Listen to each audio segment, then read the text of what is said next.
Southwest Georgia last night and continues to push its way through South Carolina and North Carolina as we speak. So the event is still ongoing. For citizens in North Carolina and South Carolina, please make sure you're listening to all the local warnings that are pushing forward. Obviously, with FEMA right now, our focus is search and rescue, getting access to the areas that have been hardest hit, and search and rescue.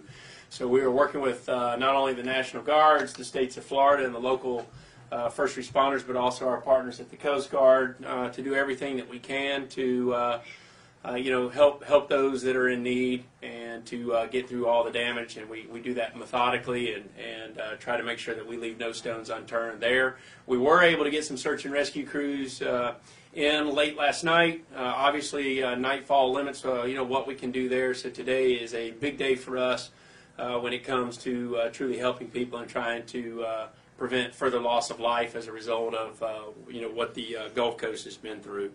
Obtaining access, obviously once we do all the life safety and life sustainment, work and try to stabilize the life safety effort, what we try to work on next is simultaneously getting the critical lifelines of communications, transportation, health and medical, and power back up and running as quickly as we can. The power's not going to be on for a while for obvious reasons. One, you got to get into the areas, you got to survey the roadway networks, make sure that you clear debris off the roadway networks. But anytime you have a significant storm surge event like this, roadways and bridges are greatly impacted. We have to survey and assess those before you can get power crews in. But we have tens of thousands. The last number I saw was over 30,000 private power crews staged in various places, ready to mobilize in from various states around the United States. So we will try to get them in as quickly as we can to help the private power companies get the power back on and do everything on our part to get them access and push back in. So when it comes to the health and medical, the health and medical critical lifeline took a hit too. Several hospitals were impacted. Federal forces assisted with life-saving evacuations out of multiple hospitals and continue to assess the damages down there. Obviously, we will do everything that we can to set up triage centers in those areas where hospitals are out of commission. And we will work with our partners at HHS to stay on top of that, as well as the governor and his staff as well. So we continue to focus on that area. And then once that happens, the goal is to get the private sector back in. Private sector and getting things back up and running and getting routine pushing forward. But that's a conversation for a later day right now. Right now the focus is truly on life safety and making sure that we are helping people who may be trapped and pushing through and doing damage assessments to make sure that we fully understand where we need to coordinate our response efforts. Great communication. Spoke with the president, briefed the president last night on Air Force from Air Force One last night. He remains engaged. We processed another declaration request from the state of Georgia. I've personally spoken with Governor Scott as well as Governor Deal this morning to make sure that there were no shortfalls on our end to help them with everything. But again, let's reiterate that this system is ongoing. It's still impacting South Carolina and North Carolina. And we ask citizens to remain vigilant, make sure that they understand all the warnings that are in place, and take this storm seriously as we push forward. So with that, I'm going to push it over to Ken Wedeleski from NOAA, our partners over at NOAA. So Ken, for an update. Hey, thank you very much. We're looking at now Tropical Storm Michael that is moving across South Carolina. That will continue to rapidly move to the northeast today across North Carolina. This will spread heavy rainfall across those areas that were impacted due by Hurricane Florence several weeks ago.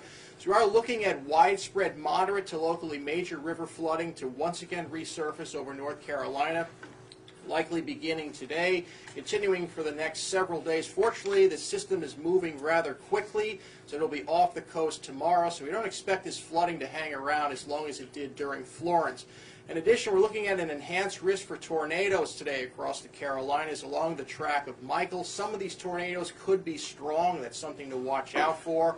And there will be gusty winds and rough surf and beach erosion along the Carolinas today as well. Fortunately, we're looking at improving conditions. High pressure builds in for response and recovery efforts along the Gulf Coast through the weekend. Thank you very much. Thanks, Ken. Next, tremendous partner, that's heavily involved is U.S. Northern Command. So we have General O'Shaughnessy here with us today as well. General. Thank you, Administrator Long. And this just being here with FEMA and with the team here as part of the National Response Framework, I think highlights the close working relationship we have and how that allows us to bring to bear the full capability of the Department of Defense and bring it and have it postured in order to be able to respond to both the state and the federal response. I'd like to highlight the fact that this close cooperation has allowed us to anticipate the needs for this storm, which are quite different than we've seen for example, in Florence. And all the way down from the state and the federal response level, we are now prepared and postured and quite literally surrounding the storm again with military capability that can come to bear when needed. I would like to highlight as well the National Guard has been phenomenal in this response, in both in Florida, Georgia, and in North Carolina and South Carolina postured. Their response in working directly for the governor is able to bring immediately that capability from the Department of Defense and have it immediately available in response. And I'd highlight the great work that they've done. Right now we have about 5,000 Department of Defense personnel actively engaged within this effort. About half of that is from the National Guard, and again working directly for the governors to support the governor's needs and requirements. The key focus that we've been on is the search and rescue, the high water capability, the ability to bring vertical lift or helicopters to bring to bear, as well as additional support for power and other support assets that we'll need, and able to use some of our installations to provide that capability to launch the support efforts from. Thank you very much, Administrator Long, for the close cooperation and for the great work of your whole FEMA team. Yeah, we're very thankful for DoD. Next, to help us stabilize the health and medical critical lifeline, Health and Human Services plays the lead role in that. So, Dr. Kevin Yeske. Thank you. HHS is working closely with state health authorities and private sector partners from hospitals and other healthcare facilities. They are assessing the damage and determining the medical and public health needs, and HHS is ready to provide whatever support they may need to save lives and protect the health. The HHS Secretary has declared a public health emergency in Florida, and this declaration gives beneficiaries of Medicare and Medicaid services and their healthcare providers flexibility in meeting their emergency health needs. To assist state and local officials in life-saving efforts for medically vulnerable populations, we provided health officials with information on Medicare beneficiaries who rely on dialysis or special medical equipment such as home ventilators in the potentially impacted areas. And without power, these people can experience life-threatening events within hours of loss of power. Given the magnitude of the storm and the damage done, we're concerned about the healthcare system and the health of people impacted. By the end of the day, we will have moved on approximately 400 medical and public health responders into the affected areas, with another 300 on alert. These responders come from the National Disaster Medical System and the U.S. Public Health Service. Today, some of our medical providers will begin working with the FEMA urban search and rescue teams to triage people who are rescued in the search and rescue process. Other medical personnel will be performing medical care at overwhelmed and damaged medical facilities and hospitals in the impacted area. HHS is also standing by ready to support in other aspects, including providing basic medical care at shelters and assisting public health departments with disease surveillance. We do have one message that we'd like to send out that you could help with, and that's the use of generators and gas-powered equipment in the risk of carbon monoxide exposure and poisoning. We want to recommend that people don't use their generators within 20 feet of their house. They don't keep their generators in their house, and they don't use gas-powered equipment within their houses once they get back to their homes. And that is pending the approval of the local health and emergency manager officials. Thank you. Thank you, Kevin. Next, as I said, the search and rescue is ongoing. Our job is to backfill the capabilities of the state and local level, and the United States Coast Guard plays a huge role in helping us to do that. So Captain Benson's going to give a brief out once again from Coast Guard. Good morning, everyone. Well, as the administrator and the general already mentioned, the search and rescue and life safety are paramount goals going forth today and in the coming days, and the Coast Guard is very much a key player in that. Simultaneous events will be unfolding in addition to search and rescue and the life safety missions, will also be evaluations of the waterways and the ports on the panhandle of Florida. And this work will also involve our key players of the Army Corps of Engineers, as well as NOAA and our state, local, and other agency partners. So in the event, in the aftermath of the hurricane, the Coast Guard has brought the full forces of the Coast Guard to bear with shallow water rescue boats, helicopters, cutters, aids to navigation boats, specialized teams. Everybody is there and ready to roll in and respond. The next few hours, obviously, as we've just had daylight a few hours ago, will reveal further information as to the impact and what that will dictate for the rescue operations and recovery efforts going forward. Elsewhere, Coast Guard crews and assets are positioned, ready to respond, as the remnants of the hurricane, as already mentioned, are still moving through Georgia, South Carolina, and North Carolina. The ports of Pensacola, Panama City, and Cedar Key remain closed, and the ports of South Carolina, Georgia, North Carolina are open with restrictions at this time. And that's all I have. All right. Thank you, Captain. So next, the major player that helps us with emergency power and temporary power, overcoming emergency power and temporary power, is the Army Corps of Engineers, as well as assessing the damage to the infrastructure. So we have Mr. Ray Alexander with the Army Corps of Engineers. Thank you, Administrator Long. Good morning. I would characterize today as one of movement of personnel and equipment to the impacted area, conducting assessments of our waterways, infrastructure, power needs, debris requirements, roofing, etc. And then finally, water management, if needed, at the various reservoirs and levees that are in the watersheds in the path of this storm. South Atlantic Division, headquartered in Atlanta, has the lead for our response. Brigadier General Diana Holland is the commanding general. She was in Atlanta yesterday at FEMA Region 4. Today she's en route to Mobile, Alabama, and will remain in the impacted area over the next several days conducting her own assessments. She has 5 district commanders, colonels, who will also be out meeting with key stakeholders and visiting their projects and supporting the response effort. We also have key leaders, subject matter experts, liaison officers at all the state emergency operations centers and key local and critical nodes throughout the impacted states. As far as dam and levee safety, currently our assessment is there's not been any significant impact on any of our dams or levee systems, but that assessment is ongoing. Right now we do not anticipate any deviations in the release from our reservoirs. Temporary power, we do have one mission for Florida. A second one is being worked currently for Georgia. We have a power team in Florida. We have an initial push of FEMA generators at Maxwell Air Force Base. Defense Logistics Agency will be delivering 2 other pushes in the coming days. I believe those generators will be further sent down to Albany, Georgia, and Eglin, Florida, to cut down the time to deliver and install those. Navigation, we're in full support of the Coast Guard and NOAA. Our survey vessels are standing by as soon as the waters are safe. We will be working with them. Debris, we have subject matter experts on the ground. They'll be doing an assessment of debris requirements. Focus will be initially on route clearance. Roofing, subject matter expert will be assessing what the potential requirements for that might be.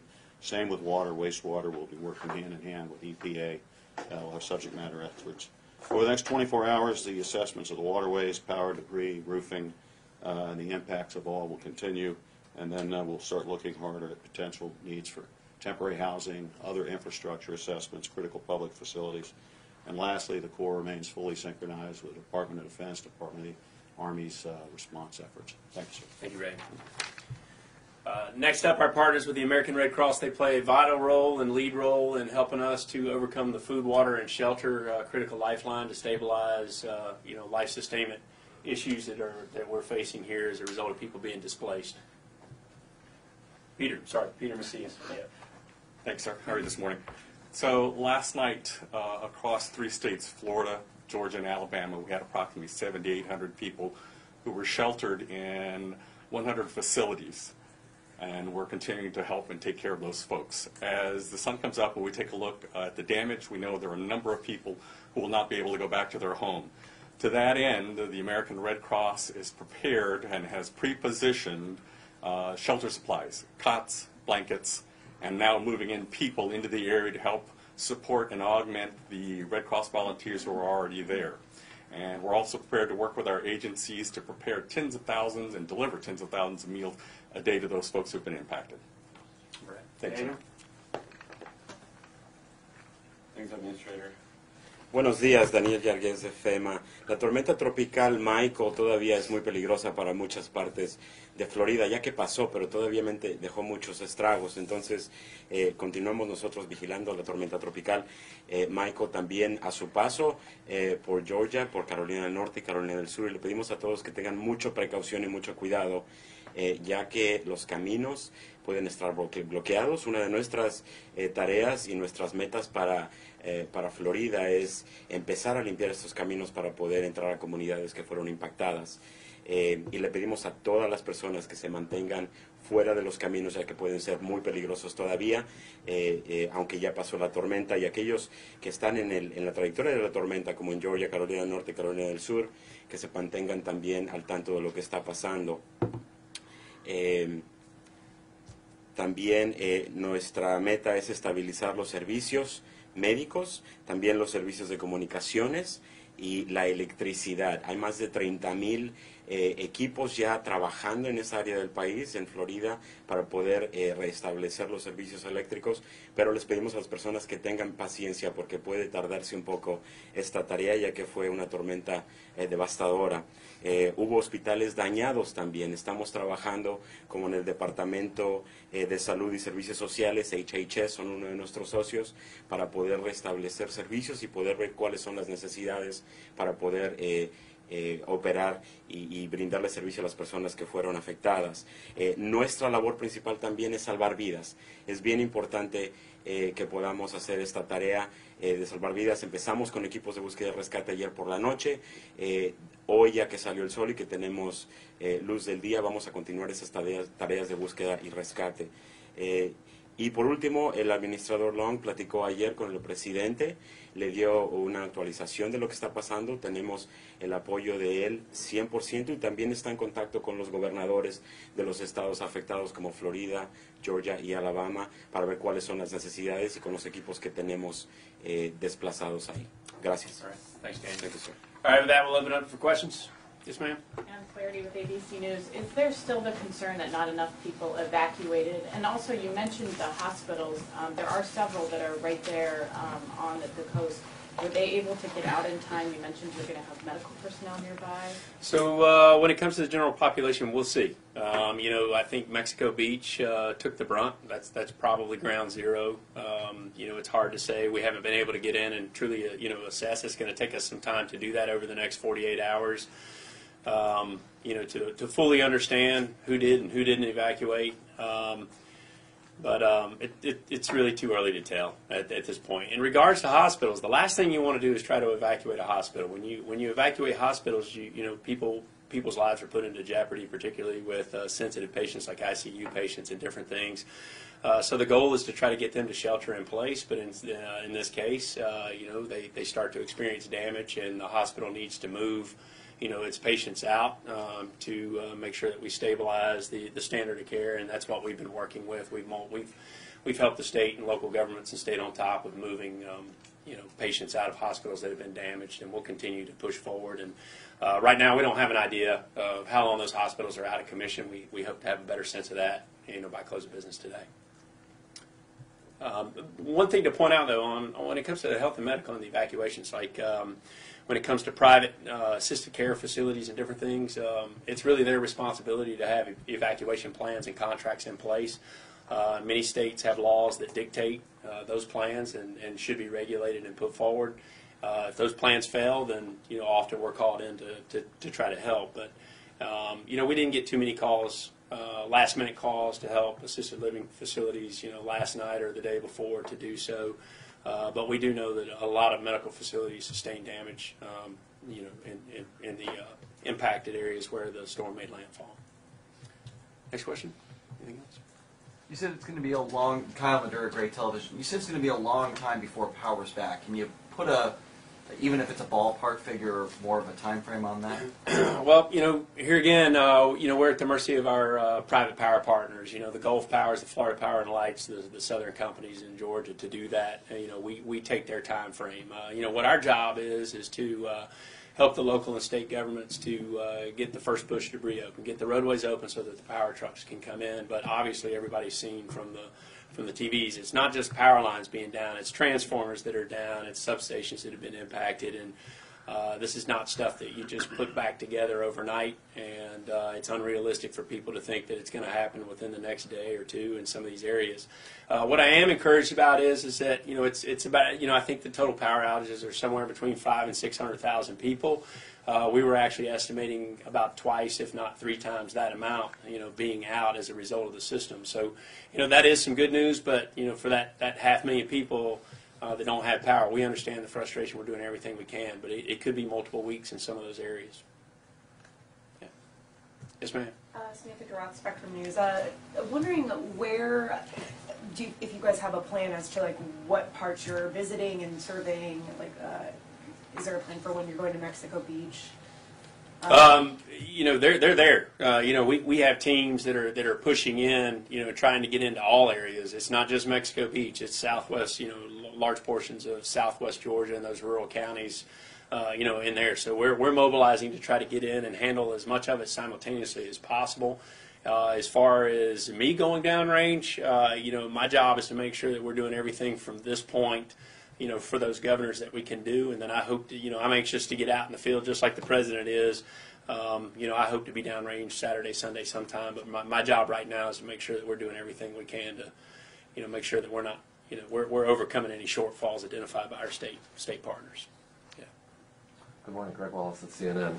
Have you identified at this point any issues with hazardous materials like oil in the Gulf or wastewater plants? And then also, do you have any information on any issues to areas impacted by Florence, what they'll be seeing? Yeah, so in regards to the, hazardous waste, hazardous materials is one of our critical lifelines. That's something that we use. Our partners at the EPA, the Coast Guard, help us to really assess. It's a little early yet. For me to say, hey, right now, initially, we don't have any really massive problems with hazardous waste. It could be a little premature. We've got to spend the next 24, 48 hours to making sure that we understand fully the impacts. And, once those are uncovered, then we'll do what we can to help our partners overcome them.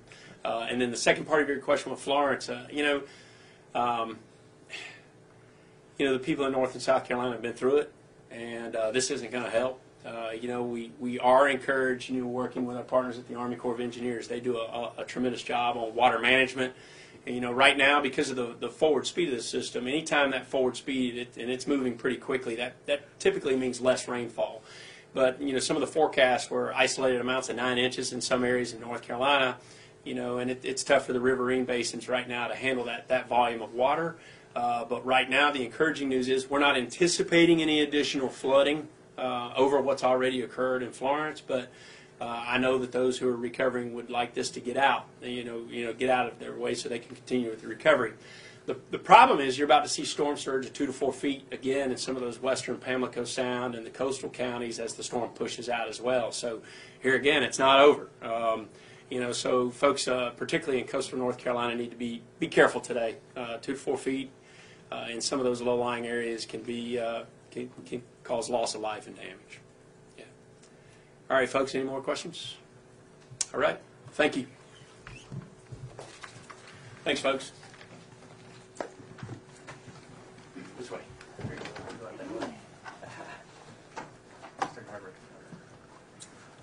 Just a reminder for everyone, we do anticipate a 3:30 p.m. telephonic update.